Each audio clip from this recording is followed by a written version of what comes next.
MacBook user တွေထဲမှာ software မထက်တတ်တဲ့လူရှိလားဆိုတော့ဒီ video ဆုံးတဲ့အထိကြည့်လိုက်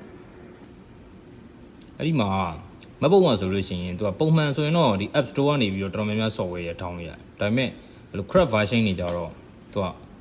website တခုရှိတယ်နော် crack version တွေမှာ Microsoft ဒီ Web Excel တို့ဘာလို့ဝယ်မသုံးချင်ဘူး crack နဲ့သုံးချင်တယ်ပေါ့အဲ့ဒါဆိုလို့ရှိရင်ဒီမှာနော် Safari ထဲကိုဝင်လိုက်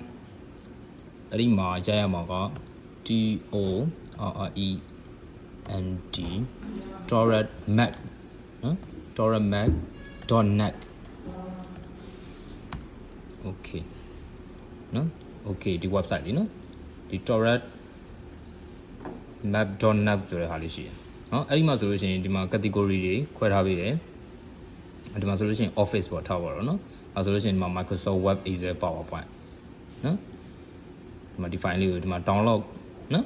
download ဆိုတာလေးရှိတယ်အဲဆိုသူဆိုလို့ရှိရင်တော့တစ်ခုချင်းစီတင်လိုက်ရင်ပိုကောင်းတယ်နော်ဆိုတော့လက်ရှိစမ်းထားတာတော့လက်ရှိနောက်ဆုံး